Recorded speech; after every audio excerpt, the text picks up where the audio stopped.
Assalamualaikum warahmatullahi wabarakatuh. Halo Sobat UMY, perkenalkan nama saya Fikri Nulisan dari Program Studi Komunikasi dan Penyiaran Islam dengan NIM 202107190. Di sini saya akan menjelaskan tentang psikologi komunikasi dakwah dengan 5 teori. Yang pertama ada teori threat and vector, yang kedua ada conversational narcissism, yang ketiga ada argumentativeness, yang keempat ada social and communicative anxiety, yang terakhir ada theory of belief, attitudes, and values. Langsung saja, untuk yang pertama adalah teori threat and vector.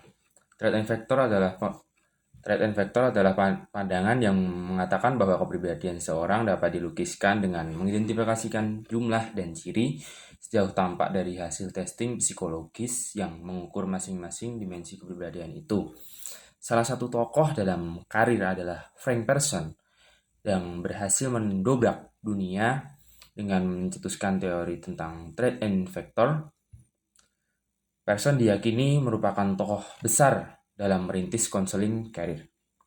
Threat and Vector Counseling bertujuan mengajak individu untuk berpikir mengenai dirinya serta mampu mengembangkan cara-cara yang dilakukan agar dapat keluar dari masalah yang dihadapi.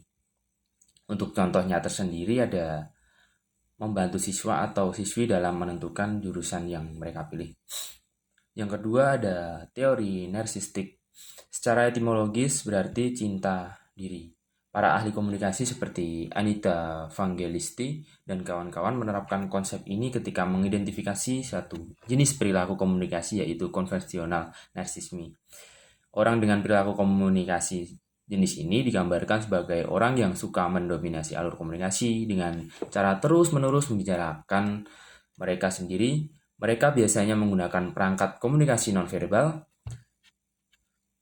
untuk menunjukkan dominasinya dan dikenal tidak sensitif serta tidak tanggap terhadap lawan bicaranya. Konvensional narsisme memiliki ciri-ciri tersendiri, di antaranya kecenderungan cinta pada dirinya sendiri, menonjolkan atau membanggakan dirinya sendiri, suka menceritakan dirinya sendiri, cenderung mengontrol dan mendominasi arus percakapan, tidak responsif terhadap orang lain dan tidak peka terhadap orang yang diajak berkomunikasi. Contoh, intervensi terhadap pelaku kriminal. Untuk yang nomor 3, yaitu teori argumentativeness. Kecenderungan untuk terlibat dalam topik-topik kontroversial, memiliki sudut pandang tersendiri dengan upaya membuktikan pendapat yang bertentangan sebagai pendapat salah argumentatif, dapat bersifat positif dan dapat pula bersifat negatif. Ketika melibatkan agresivitas dan kasar, argumentatif dapat meningkatkan kredibilitas, mengarahkan orang lain melihat dari sudut pandang yang berbeda, meningkatkan pembelajaran dan keterampilan komunikasi. Contoh, berpikir kritis dan menyampaikan pendapat dengan logis. Untuk yang keempat, ada social and communicative anxiety. Kecemasan berkomunikasi terkait dengan penghindaran sosial, kecemasan berinteraksi, dan sifat pemalu. Kecemasan berkomunikasi berdampak secara satu fisik, seperti jantung berdebar, pipi memerah. Yang kedua ada perilaku, penghindaran, proteksi diri. Yang ketiga ada kognitif, fokus pada diri sendiri dan memiliki pikiran negatif. Contoh, untuk pertama kalinya speak up atau tampil di depan umum dalam lingkungan desa maupun instansi tertentu. Nah, yang terakhir nih, paling penting.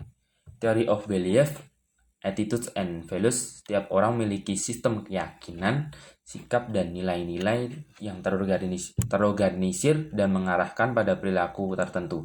Belief merupakan keyakinan-keyakinan kita mengenai diri kita dan kaitannya dalam segala sesuatu yang ada di dunia ini. Attitudes merupakan tindakan sikap seseorang yang mengarahkan pada perilaku tertentu. Sikap bisa terhadap objek tertentu dan situasi tertentu. Nilai merupakan keyakinan yang lebih bersifat spesifik dan menjadi sentral yang serta bertindak sebagai pedoman hidup. Di samping itu terdapat pula konsep diri atau self-concept.